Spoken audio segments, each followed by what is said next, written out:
There's a lot to love about Disney World, but we're always looking to help you save more. Listen in as we discuss some upcoming ticket deals, the value of staying on property, and a credit card or two that could help make your Disney vacation more affordable. Welcome to Points Talk with the Travel Mom Squad. Hey, I'm Alex. And I'm Jess. Let's talk points. So, Disney recently hosted us at Walt Disney World for a Behind the Magic media event. We had so much fun. We're going to get into more of everything we learned, but we want to emphasize that the following thoughts are our own. Disney covered the trip, but we're going to break it down. We're going to tell you what we really think of everything we learned. Our director of operations, Megan, is also back today. She is the resident Travel Mom Squad Disney expert. And so she's going to help us as we dive in to getting the most value out of your Disney World vacation. So Alex, give everyone a little bit of background on the event itself, and then we'll lead into some of the stuff that we learned there. Yeah, so before the event, we put up a question box on our Facebook group, on our Instagram, and we asked, what is the biggest pain point when it comes to Disney? And not surprisingly, the number one pain point was the cost. How much it costs to go on a Disney vacation. And so we're going to talk about that a little bit as we discuss some of the things that we were able to do and see on our media event. So one of the really cool parts about this media event is the first morning we were there, we got to be part of we got to hear from a panel of really high up people in Disney. So we had like the vice president of park operations and development, the vice president of customer experience, senior vice president of operations. We had one of the head people from the Disney Imagineers and the vice president of resort operations. So like very high up people. When we walked in, I was like, whoa. This is I was like surprised by just the people we were hearing from. Like, you don't get much higher up. Now, we actually met the president of Disney World. So that was really cool. In this event, there was only about 25 of us from, different media outlets and from like the news media as well, there to listen to this panel. And so the biggest takeaway from me in listening to these experts and these VPs within Disney World was everything that goes into it. I was mind blown by everything. I mean, Disney World is huge. They have 80,000 cast members, just over 80,000 just at Disney World. You've got your central shops where we got to actually go behind the scenes at central shops, which was so cool. It's where, they take the rides back when they're like refurbishing them, just all the detail that goes in to make Disney World what it is. Jess and I are both mind blowing. Yeah. And I just want to add real quick, so for this panel, I appreciated that the moderator and two of the people on the panel were women. And Yes. I would say over half of the attendees were also women. So I got to give my props to Disney for that's one thing that immediately stood out to me. I was like, there are so many women involved in this. It makes sense. As we've said, women make 80 to 85% of travel decisions. They need to be involved in these decisions at Disney. And so I just want to give Disney props for including women in everything that they do. But it was the central shops. I was a little bummed because there was a lot of it that we could not take content of. And Megan, so before we went, Megan was like, Guardians is my favorite ride. I'm obsessed with Guardians.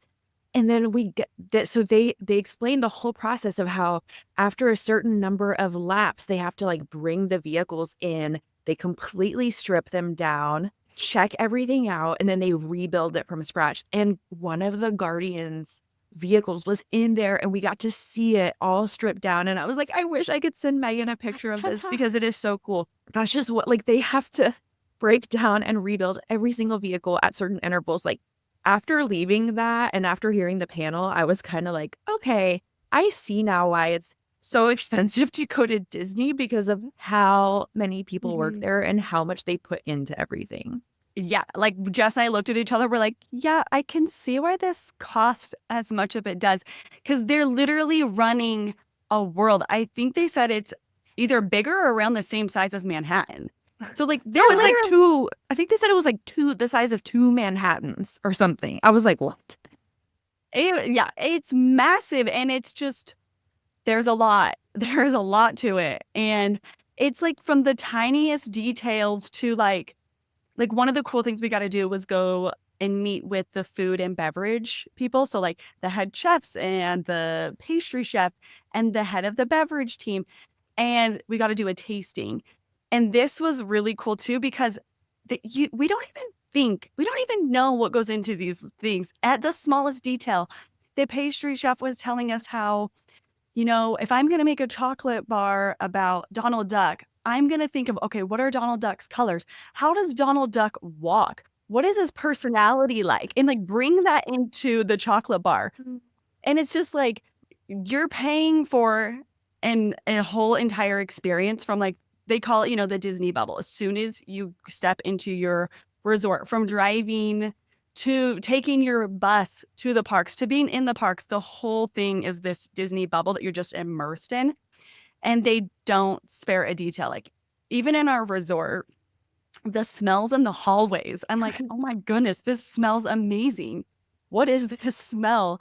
And that's just how Disney does it. And so they really take a lot into doing this. And one thing that really stuck with me is hearing from this panel of experts is there's so much passion in what they do, and everything comes back to guest experience. So, for example, one of them, I'm trying to remember her name. Oh, her name was Chelsea. She's the vice president of customer experience. So her role is, how can we help people in the planning process of a Disney trip? They're aware that it can be overwhelming, especially for the first-time guest in planning their Disney World vacation. And so they're trying to really simplify that process and make it easier on people. So one example that she shared with us is they recognize the complexity of that process. So, it used to be like, okay, get a Genie Plus and then to get your lightning lane. And they're like, wait. We don't need a Genie Plus and a lightning lane. We can just call it lightning lane. And so they are aware, they're listening to the feedback. That is what they really stress is we hear you. We're listening to the feedback of our guests. And that is our top priority, is to improve guest experience from the way cast members interact to the people that are working in the hotel, from the house cleaners. Like at every level, they're looking at how can we improve this for guest experience. And it just really, really stuck out to me. Just everybody was so kind. They're so passionate. Like Disney is just a really unique and a really special place. And I just really felt it when I was there listening to that panel. And I'm not just saying that because I don't have as much experience with Disney as, Megan does. We've just, go to Disneyland more. But I hadn't seen it like this. And it was just such a cool opportunity to see like these people really care. They're not just running a business. They care about their guest and them feeling of that Disney magic. And that just really blew me away of how much they actually care. Totally. I 100% agree. And it was funny because after the panel, we were walking back to our hotel room and I was like, man, I kind of want to see if I can fit in a trip to Disney World this summer. I want to come back because I want like Molly to experience this knowing what I know now. Yeah. All right. So Alex, let's get into some of the things that we learned. There were some announcements during the panel. So let's get into some of what they shared with us. Yeah, so there are some summer deals. And before I share what those deals are, one thing that was really interesting that we learned at this panel was people assume that summer is the busiest. Like kids are out of school. That's just going to be the busiest time to go. But since the pandemic, they've really seen a shift. And people are pulling their kids out of school more. They're going on shorter trips. And one interesting thing that you can do to see what are actually the busiest times is look at the ticket prices. They're going to be lower on less busy days. And what they're seeing is summer is actually not quite as busy as it used to be. It's actually one of their lower times. Yes, it is going to be hot in Orlando in the summer, but the hours of the parks are longer. You can go early in the morning. You can go in the evening, try to avoid that heat of the day. And really, like, they're saying that it's not as crowded as it used to be. It's actually like a really great time to go. So some of the deals that they're offering right now is they're offering 50% off on kids tickets. So if you purchase a 3-day or longer kids tickets, so that's for ages 3 to 9, you're going to get 50% off those tickets. So that's a really great deal. That deal is available beginning May 27th through September 20th. So, I mean, you could purchase now. You can purchase today. It's for tickets that will start from May 27th through September 20th, 2025. So really awesome deal to get those tickets for And 50% off. what I thought was cool, well, kids under 3 are free. And so if you have kids any age from 0 to 9, if all of your kids are between those ages, especially, this is a great time to go to Disney and take advantage of that 50% off. But it was funny because we knew, like, going into the panel, they were like, okay, we're going to we have some big announcements for you. And I was like, okay, all right, like, we'll see. And then they said, we're going to be offering 50% off kids tickets. And my jaw just dropped. I was like, okay, I was not expecting that good of a deal to be announced. And so I thought that was pretty cool. I was wishing I had a kid 9 or under at that time. Yeah, I only have 2 under 9 now, so one more year, they're all expensive. Well, and that was the really big focus for them was they're really wanting to make this a better experience for young families. That's kind of their focus right now is how can we bring this, to help these young families have amazing vacations. And that's why they're offering this great deal. They want more of those young families to come and be able to afford, coming and bringing their kids and sharing that magic with them. But that's not the only deal. They've also got 3-day, 3-park tickets. So you get a 3-day, 3-park ticket starting at $89 per day. So that's a really good deal. That's $267 total plus tax. This is for visits starting on April 6th through September 22nd. So this ticket will get you admission to Epcot, Disney's Hollywood Studios, and Disney's Animal Kingdom. It's 1 theme park per day. And the key thing to note here is it's not valid for admission to Magic Kingdom. But if you're doing 1 park per day, you can get huge savings on those other 3 parks. And then if you want to go to Magic Kingdom, just buy your Magic Kingdom separately. And I think you'd still get a pretty darn good deal. Yeah, like when I just went, I paid $164 for 1 day for myself. Yeah. Like, that's crazy. So this is a really good deal. And it's especially good, if you don't have kids 9 or younger, maybe Magic Kingdom isn't your focus. Maybe you're wanting to go to Epcot and Hollywood Studios. This is a really good opportunity to take advantage of that pricing. Yeah. And then another deal is free dining plan deal is returning. So you can get a free dining plan with the purchase of a non-discounted 4-night, 4-day or longer package that includes a room at select Disney resorts and a ticket with a park hopper option. So this offer, it's for select dates from June 29th through December 22nd. I think this is awesome. Like if all your kids are over 9, because you can't combine the 50% off deal with the free dining. But if your kids are older, I just think it's so nice to not have to think about food. To not have to be like, okay, well, we got to budget this and that, like free dining. This is fantastic. So I think this is a really good option for families with older kids who aren't going to be taking advantage of the 50% off kids tickets. All right. So moving on to the resort aspect. So we covered some of the ticket and the dining. Resorts was another huge focus during this panel. And so I thought this was so cool. They're really, like Alex said, they're really trying to improve the guest experience for families this summer, especially families with young kids. And so they have this really cool thing going on where guests staying at select Disney resorts will be able to enjoy Disney-themed activities right in their hotel, designed for families with kids. And these activities will include character visits at your resort. Like, imagine just being able to visit the characters in your nice air-conditioned resort and not have to wait in a long line in the parks. Like, that to me, when Molly was younger, I would have been all over that. So they're going to have character visits and they're going to tell you the times. So you're not going to have to just kind of wander around the resort looking for them. They're going to tell you exactly what time these are happening. And they're going to have an expanded itinerary of things to do with your family staying at these resorts through the summer. And so those 4 resorts are Disney's Art of Animation and Disney's Pop Century, which are both value resorts. Disney's Caribbean Beach Resort, which is a moderate, and then Disney's Wilderness Lodge, which is a deluxe. And so regardless of your budget, there's a resort that's included in this special experience, summer experience, and you have your pick of those 4.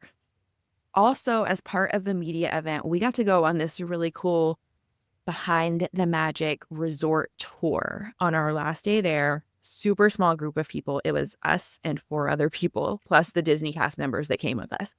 So they were like, our goal is to show you different resorts in different price ranges so that you can kind of show your audience what we have to offer regardless of your budget. And so the first one we went to was Art of Animation, which is a value resort. And let me preface this by saying Alex and I had never been to any of these resorts before. Okay. Like there were people in our group that were like, oh, this is my favorite. I love this one. And we are just like, we're ready. We're ready to experience these Disney resorts. Art of Animation was the first one. That is a value resort. They have 4 different areas with different theming that you can choose from. So they have Cars, Lion King, Nemo, and Little Mermaid. The really cool thing is that Cars, Lion King, and Nemo have family suites that sleep up to 6 people. And so that was another huge pain point when we put up that question box, was people saying, I have more than 4 people in my family and I have a really hard time finding being able to stay on property and also have enough room for my entire family. So they purposely showed us these family suites and they were so cool. So there was a king bed and then there was a table. It was like a dining table that actually was a Murphy bed and folded out into a bed that could sleep 2. And then there was a sofa bed that folded out that could sleep 2. And most importantly, there were 2 bathrooms. So Alex and I both have families of 6. Megan has a family of 5. We know how important more than one bathroom is. And so I thought it was really cool that they have these suites at a value resort that you can, and Art of Animation, like I said, is part of these summer experiences where they're going to have the character meet and greets and the Disney themed activities going on. And so in my opinion, this would be a great choice if you have young kids. Molly, Alex and I were talking about this. Molly she's 11. She's going to be 12 this summer. And so I think if I were to bring her there, she might be kind of like, this is a resort for little kids. Like, I'm too cool for this. But if you have kids that are really into Cars, Lion King, Nemo, totally a good option. They also have Little Mermaid rooms that sleep 4. I love Little Mermaid's one of my favorites. So as an adult, I would totally stay in a Little Mermaid room. But that's just me. I think the other really nice thing for families with young kids is it has access to Epcot and Hollywood Studios via the Skyliner, which is a transportation option through Disney. If you're staying on a Disney property, you get transportation included. It can be a Skyliner, it could be the monorail, it could be a boat, it could be a bus. Alex and I took the Skyliner for the first time on this trip, and I thought it was so cool and was my preferred way to get around. And so being able to stay at a resort that has direct access to the Skyliner was really cool. But what did you think overall of this one, Alex? Well, one thing that I wanted to say is Jess mentioned there's a king bed. The king bed's in its own room. So it's not like it's this giant room with all of that stuff. The king room has its privacy, which is really nice if you're like, hey kids, sleeping 6 people in one room is it can be a little tricky when you're trying to get little ones to sleep. But you're like, well, we still want to talk or watch a show. It's really nice to have that option. The theming, so cute. As soon as we pulled up, it just has the Art of Animation, big sign. It just was really cool. And the lobby, I love the lobby. Once again, smelled amazing. And they had these pictures on the wall, really large pictures of the drawings of the beginning stages of different characters. And then as you walk down the lobby, those pictures change. And then at the end, it's like what the character ended up looking like. So for example, there was a sketch of Ursula. And in the beginning, she was like really skinny and like looked totally different than how Ursula ended up being. So that was really fun to see, just the attention to detail. The Nemo pool area is huge. Like, splash pad area, really large pool. Each Cars Land also had its own, not Cars Land, but the Cars area had a pool, and you can use the facilities at any of them. And the cutest thing was they had these cabanas that were cones, like traffic cones, and like you don't have to pay for those. It's like first come, first serve. They've got parks on property. There's a giant lake you can walk around. Like, it's just really cool. I was blown away by how massive these resort properties, like they're true resorts. They're not like just, not just a hotel where you go and you sleep at night. You're going to experience the Disney bubble in these hotels. So I thought that was really cool. Like Jess said, like my older kids would probably be like, I don't know. Like they're just full of young kids. But if you have young kids, this is a great place to stay, especially for those larger families. Have you ever stayed at that one, Megan? No, I haven't. Have you Well- stayed at Pop Century next to it? No, we stayed at All Star Music last week with Rose. And that was my first value resort. But I'll get into that more when I get to my part. Yeah, we'll get into that more.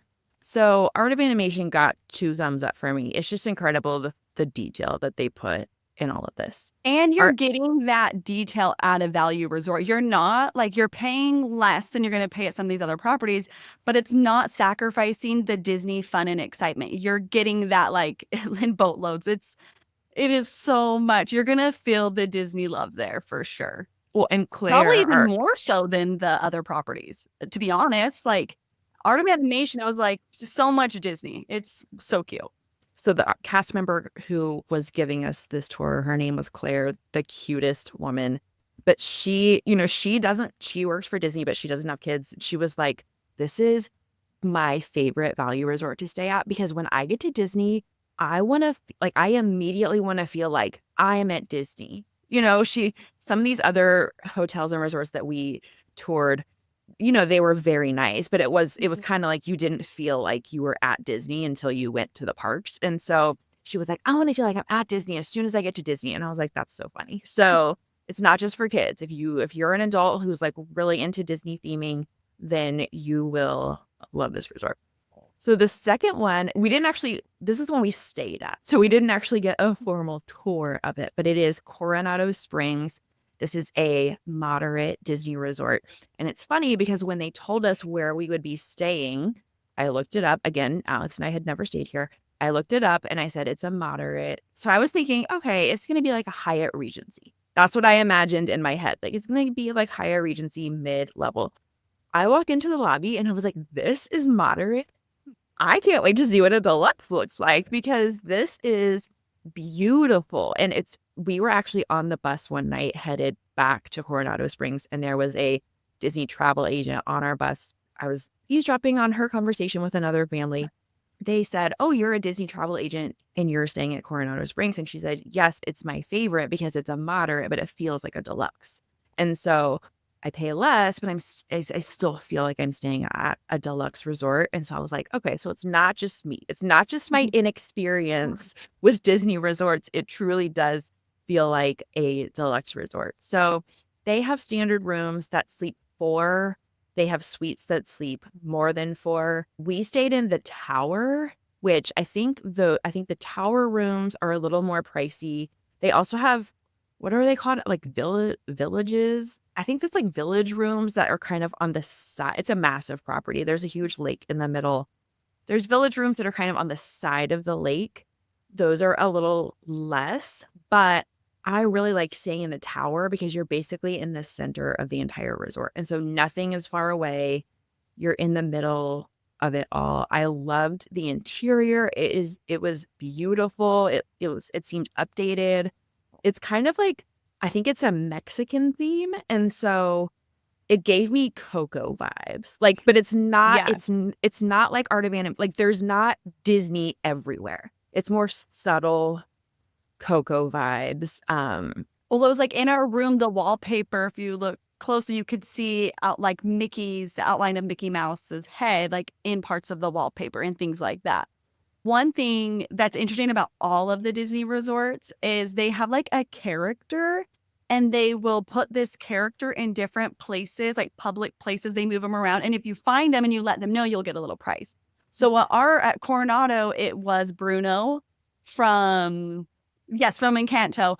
And so if you found him, you would get, a little prize. So that's kind of a fun thing. If you stay at any Disney resort property, then, ask the front desk, like, oh, is there a character I can find? And it's kind of fun. And your kids or you can go on a little scavenger hunt. And then Coronado Springs has access to all the parks via bus. And so they basically have designated bus stops around the resort. I think they had 4 at Coronado Springs. You would just go to the stop, wait for the bus going to the park that you wanted to visit, hop on the bus, and then they drop you off right at the front. And so, again, really easy to get around via the bus system. And then the last resort we saw was Boardwalk. This was a deluxe resort. Bougie, bougie, bougie. If Pam and I were going on a trip by ourselves to Disney World, we would stay at Boardwalk. It was beautiful. Again, you don't really feel like there's not a ton of Disney. It's not obvious that you're right. Like, Alex, we were talking when we were walking through like the garden villa that we saw. I was like, okay, I could be like on coastal California right now. Like I don't necessarily. But then like the artwork in the room was really pretty, but they'd be like Mickey and Minnie subtly would be sitting like on a bench and the thing, but it was so cute. So yeah, it was like this little, what was it that we went into? We went into a garden villa. Yeah. Yeah. And so it was like there was like a trellis you would walk under to get into your villa, and the trellis had a Mickey Mouse shape in it. So it's just it was very like classy, like really well done, very tasteful, high end, like so cute. I made a joke. I was like, it's giving American Girl. Like, I feel like Samantha would live here. And they were like, yes, this is totally where Samantha would live.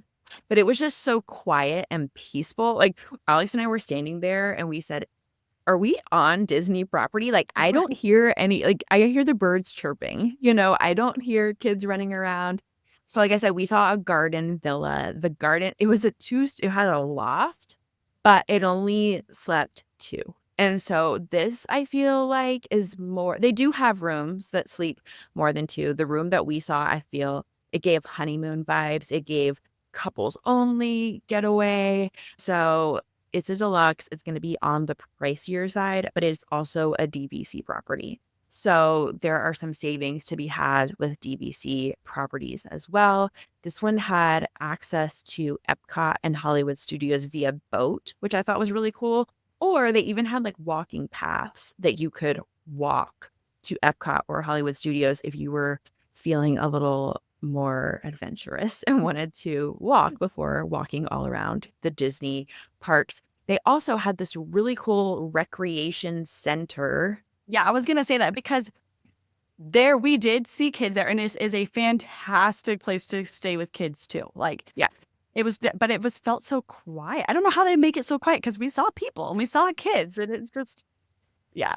They had a huge grassy lawn area, and I said, Alex, I feel like I could imagine your kids here, like throwing the frisbee. And she said, totally. Yes. Yeah, we did. We saw some kids like throwing a ball around, and yeah. The pool was super cute, and then they took us to a recreation center, which was really cool. It's indoors, and so a great place to go if it's raining outside or if you want to take a break from the parks in the heat of the day. They had recliners with like Xbox video games. They had foosball. They had video game like machines, like an arcade-ish area. Mm-hmm. We got to actually paint. They have a ton of arts and crafts options. We got to paint a little coaster. And so some of the activities are an additional cost, but we said, okay, if someone were to bring their family and they wanted to paint a coaster, it'd be $5, and so it's not ridiculously high. I mean, price. You're not going to get a souvenir at Disneyland for $5 or Disney World for Disney World for $5. Like, I was like, this is amazing. And it was cute because you could put little stickers on it and then paint over, and then you take the sticker off and it had like a character, like Jess did Joy. I did the Disney castle. Like it's just so cute. So yeah. So I thought that was really cool. So if you're looking to splurge, I definitely think Boardwalk would be a cool place to stay. I would totally bring my family there. But okay, so now we've talked about a few different on-property options. Megan actually has been to Disney World a whopping 3 times in the last, month and a half? 2 months. In the last 2 months, Megan has been to Disney World 3 times. She took a one-on-one trip with each of her daughters. And so she's going to and she stayed at 3 different places where she went. She's channeling her inner Pam and hotel hopping. So she's going to kind of give us the tea on staying on property versus off property and the huge value that can be had by staying on property. So I had 3 trips with one trip with each of the girls. And then Tim and I actually had a family event in Orlando too. So we had 4 hotels in the last 2 months in Orlando. 3 of them were on points. 1 was not. So I'll start from the beginning. So we stayed at Hyatt Regency Grand Cypress. This hotel gets a lot of love in our Facebook group. I didn't love it. I don't know. We didn't spend time at the hotel for the resort opportunities. Like they have a pool and they have a rock climbing wall and they have paddleboard. But like we were there for Disney. And personally, I felt like it was a little dated. It could really use an upgrade. It was expensive. Like parking was $37 a day. Self-parking. Valet was $52 a day. Wow. And then when you go to the parks, you pay $30 every day you go to a Disney park. So it's like you're getting a rental car, then you're paying parking at the hotel, and then you're paying parking at Disney. And I don't know. I guess I should preface things by saying that I'm a little bit of a Disney snob. I like staying on property. But I was trying to expand my horizons and try something different. Well, like you just said, though, like you're paying to park at the hotel. You're paying to park at Disney World. You're paying for a rental car. When you stay at a Disney property, you're paying for none of that. Right. Like that's just all built. You have transportation. You don't need a car. Yeah. And like while Grand Cypress has a shuttle, it runs like early in the morning and then like later in the evenings. So if you have little kids and you need to take that like midday break, which we did up until like this year, and my twins are 8. So like you're going to have to go to your car and drive back to the hotel or Uber or you're just stuck at the park all day. Yeah. It is a very like economical option on points. If you have globalist status or a guest of honor, that would probably take this thing out a lot because then your parking would be free and you would get free breakfast at the buffet. The buffet was great, but again, that was really expensive. It was like maybe $40 for an adult, and the kids were like 20 something. So you're getting Disney prices without being on Disney property is what you're saying. Yeah. But then when Tim and I went, we stayed at the Hyatt Regency Orlando, and this is connected to the convention center. This hotel has a club lounge, so you can use your club access awards here. But again, the parking was $37 a day or $52 for valet. It's a little bit closer to Universal than Disney, but the rooms were huge and they were like recently updated. So honestly, if I was picking between the two, I would pick Hyatt Regency Orlando. I think they're both the same category, so the points difference isn't going to be huge. And the only downside was that since it's connected to the convention center, the traffic. We sat in like 40 minutes of traffic literally right outside the hotel one day.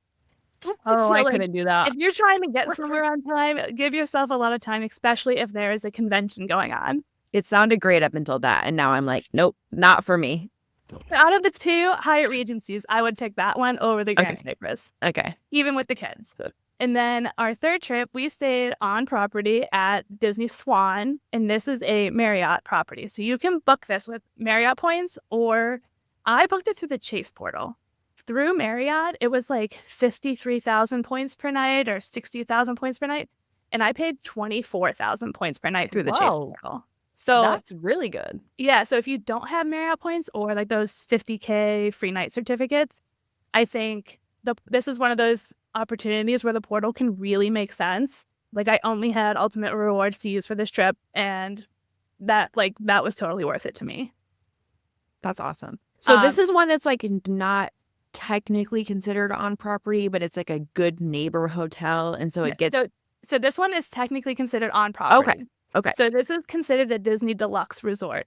The hotel was newly updated. Standard rooms at the Swan only sleep up to 4, but the Dolphin has rooms that sleep up to 5. So like for my family, if all 5 of us were going, I would 100% go and stay at the Dolphin. Like hands down, out of the 3 so far, that would be my pick. And they honored my Marriott Gold status. So we got a free upgrade to a theme park view room, even though I booked through the portal, which I thought sometimes they don't do that. And maybe I got lucky, but it showed up right on my Marriott app. And when I checked in, they were like, oh, you have Marriott Gold status. We'll give you a free upgrade. And I was like, oh, okay. That was a nice surprise. That's awesome. And this one, since it's like right around the corner from the Boardwalk Hotel resort that you guys visited. Yeah, we saw it on our tour and we're like, oh, that's really close. Yeah, and you can walk to Epcot, you can take the boats to the Epcot and Hollywood Studio, and they have buses for Animal Kingdom and Magic Kingdom. The only thing that's different between an actual on-property and this one is that for Magic Kingdom, they drop you off at the ticketing and transportation center. But if you stay on property at like an actual Disney resort, they take you all the way up to basically the entrance of Magic Kingdom. So you go to the ticket and transportation center, and that's where you would park if you had a car, and then you take the monorail or the ferry over to Magic Kingdom because it's like on an island. And then the last one, this last week, we stayed at All-Star Music. This was my first time in a value resort. And to be honest, at first I was like, I don't think I'm a value resort type person. Like, I love being on property, but I almost always stay at a moderate, or we rent Disney Vacation Club points, the DVC points, and stay at a deluxe hotel. So, but it was such a good deal that I was like, this just makes sense. And we paid $195 a night. They had like a stay, play, something like deal going on. Yeah. And so our room was like 35% off if you bought a package of tickets and your room. So That's for amazing. $195 a night. That is so good.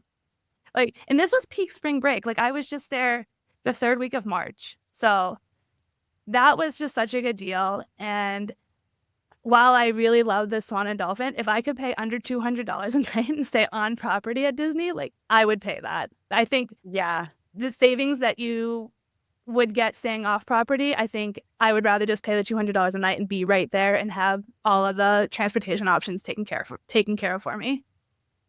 Totally. Yeah, so the perks of staying off property, like, it can be a lower cost, especially if you're using points for your hotel. But then, like I said, like, if you add in like a rental car or parking and then parking at the parks, and that just all adds up. And honestly, to me, I probably wouldn't do that again. Like, if I'm going to Orlando, I'm probably going to go to Disney. Like, we have a cruise later this year, and I would probably stay at a Disney resort for like our extra night instead of staying at like the airport or whatever, just so we can have like go to Disney Springs and do all that stuff too. And then the perks of staying on property. So we talked about transportation, and then you get the early and late access. So Disney Swan and Dolphin and all the Disney resorts, they all get that early like theme park entry. And Magic Kingdom just recently changed how they do it too. So they used to like let everybody in at like 8 o'clock, like an hour before the park opens. So if the park opens at 9, early theme park entry for resort guests is 8:30. And then at 8 o'clock, they let everybody in onto Main Street. And then they would like corral you. So you'd be like lined up with hundreds of people on the bridge to Tomorrowland and the bridge to Fantasyland. And then at like 8:30, they would drop the rope and everybody would like rush through. And they have taken this away as of literally last week. And now everybody gets in at 8 o'clock. And then if you are a resort guest, you can scan in and then go line up for your first ride of the day, which I think that alone makes staying on property totally worth it. So Rose and I got there at like 7:45. We got into the park at 8. We stopped at Starbucks and I got coffee. And then we like took some pictures of the castle. And by 8:10, we walked into Fantasyland, and probably like 6 of the rides were already running at 8:10, even though that early theme park entry didn't start till 8:30. So we got like a whole extra, 50 minutes of theme park time without the crowds of the general public. And like, to me, that just like seals the deal. Yeah. 100%. Yeah, that's so nice. Yeah. Yeah. So like we were able to ride. Like Peter Pan always has like a 75-minute wait because the loading onto the ride is super slow. We literally walked right through the whole queue, and Rose was like kept looking back at me, being like, "I can't believe we're just walking, but we're not waiting in line." And we were able to ride like 4 or 5 rides before 9 o'clock, and then we went and got in line for Tron because Tron opens when the park opens. So I think that, and then in the summer they have the late access. So if you're at a Disney Deluxe resort, you can stay until like 11 to sometimes 1 a.m. So if you have big kids, like honestly, my kids were 8 and Rose is 10 on this last trip. And when the park closed at 10 o'clock, they were like sad. They were like, we could still go for another like 3 hours. So for us, staying at those deluxe resorts for that evening hours is also a great perk, especially if you're going to travel in the summer when it's like 1,000,000 degrees. Yeah. Because you can, like I said, you can take a big break in the middle of the day, go to the pool at your resort, cool off, and then head back to the park. Yeah. And like have dinner and then just like run wild for the next like and that 8 just hours. sounds so much more relaxing too than like powering through the entire day at the parks in the heat of the day. Like that just sounds so nice to go in the morning, take a break at the resort, swim, relax, and then stay out till it closes. Right. Yeah. And with the Disney Resort guests, like you can get if you're buying the lightning lanes, you can get those up to 7 days in advance. And if you aren't staying on property, you only get those 3 days in advance. And sometimes by the time that 3 days before rolls around, a lot of the good rides are already taken for like, especially the morning hours. I personally haven't paid for lightning lanes, so I don't want to like tell you to not buy it, but I would say that as somebody who's been to Disney a number of times, if you are flexible and you're not like, I have to do every single ride, which by the way, you're not going to be able to do no matter how hard you try in one day. Like we just go with the flow. We didn't purchase lightning lanes. Like if a line wait was over 30 minutes, we just skipped it and then came back. Tron and Seven Dwarf Mine Train are like my 2 exceptions. I will wait up to an hour for those. But otherwise, if it's over 30 minutes, we just walked around, got a snack, had some lunch, came back, and it usually would drop again. Like, and it was totally fine. Like, there's no stress. I don't have enough chill for that. I will be buying lightning lane. So we were fortunate, like Disney gave us each 3 lightning lanes per day. And it was so nice to just, I synced it up to my Apple Watch and I just scan it. I'm like, this is so nice. Like the wait to be on Tiana's Bayou Adventure, the line was so long and it was pretty hot. And Jess and I were like, this is amazing. We just got to go up to like the front. So I think it also depends on what kind of traveler you are, right? Because for sure. And for how often us, you get to go. Yeah. For us, we weren't getting, we had events for the media event in the morning. Like we were not rope dropping because we had all of our Disney events in the morning. So we weren't getting to the park until like 2 or 3 in the afternoon, which is prime time for it to be super crowded.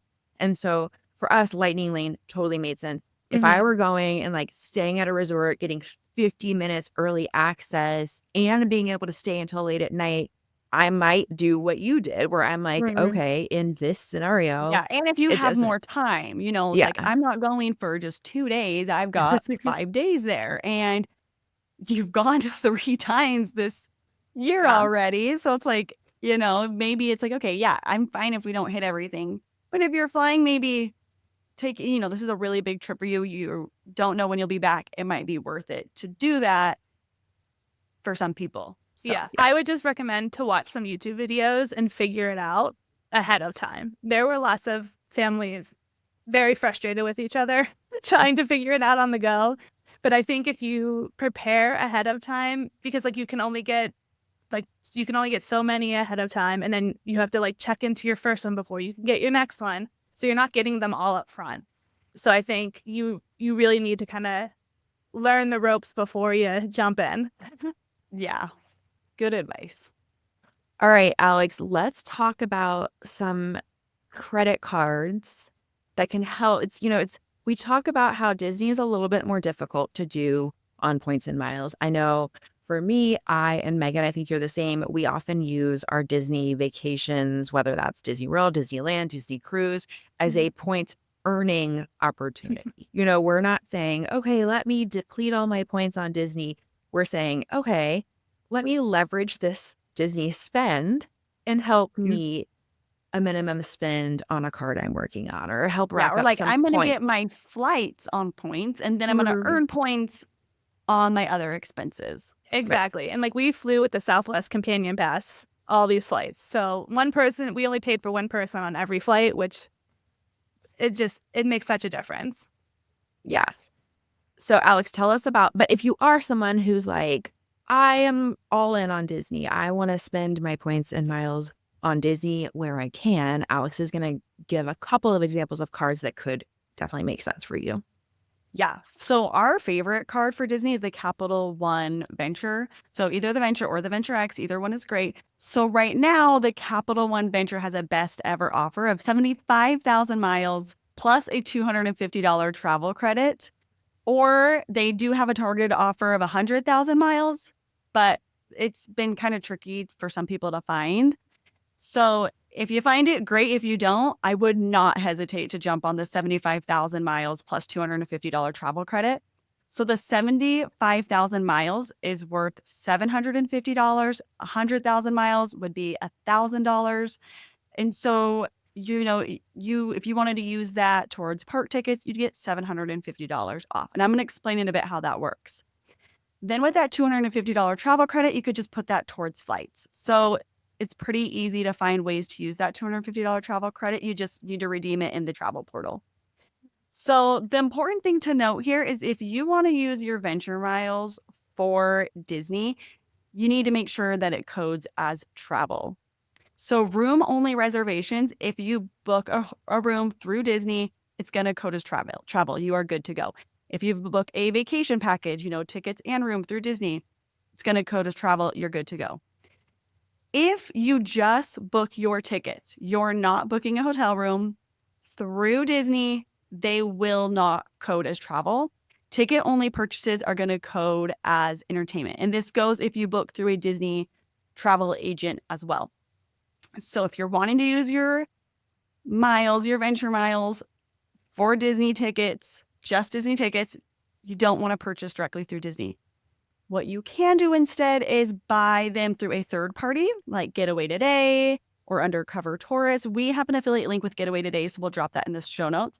But if you purchase your park tickets through them, you're good to go. They will code as travel, and then you can go in with your Capital One purchase eraser function to cover your travel purchase and then get a statement credit for that $750 statement credit. So now, if you want to purchase a Disney package that includes both hotel and tickets, you're great to just book that straight through Disney. You don't need to book that through a third party or anything. That will code as travel. So that's our favorite way if you want to use points and miles for a Disney vacation. Capital One Venture is where it's at. And then Megan, tell us a little bit about like charging, a way to charge your food and dining and snacks to your hotel room, and then also erase those purchases if you wanted to. Yeah, so if you're staying on property at Disney, if you charge your food, any of this like snack cards, any of your souvenirs, and you use your Magic Band or like charge them to your room, you will pay that at the front desk of your hotel when you check out. And that will code as travel and can also be erased by the Capital One Purchase Eraser. Otherwise, food in restaurants will code as dining/restaurants. But on these last trips, I used my Amex Personal Gold on any food thing that we bought, and we got 4x on every purchase. So that really like adds up, especially like character dinings are like $60 an adult. So like that adds up really fast.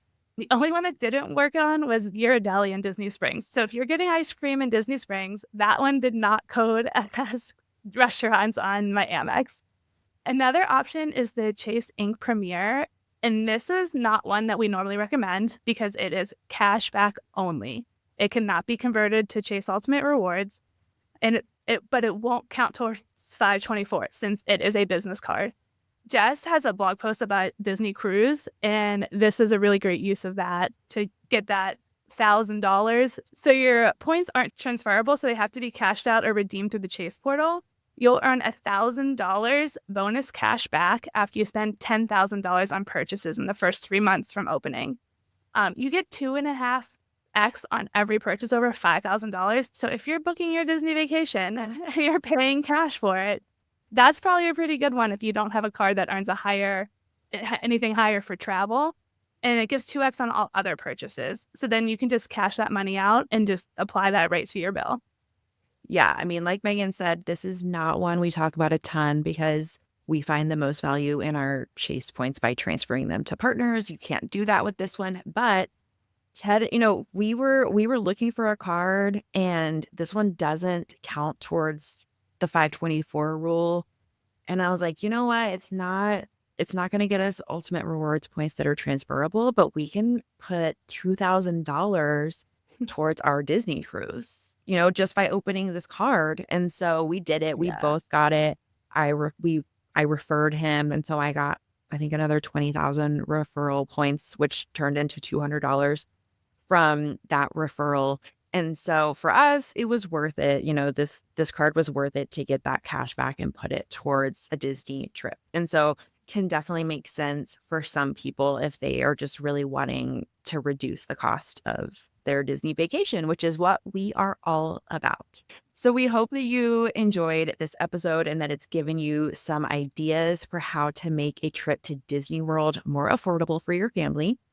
We love all the exciting things that Disney World has coming this summer. If you enjoyed today's episode, we would love it so much if you would share it with your favorite Disney-loving friend. And don't forget to leave us a rating or review. We appreciate your support so much. Thanks so much for listening to Points Talk with the Travel Mom Squad. Make sure to hit the subscribe or follow button from wherever you're listening so you never miss an episode. Want to start jet setting even faster? Follow the links in the show notes to learn about everything we discussed in today's episode. And to stay connected and follow along, follow us on Instagram at Travel Mom Squad. We can't wait to see where in the world points and miles take you.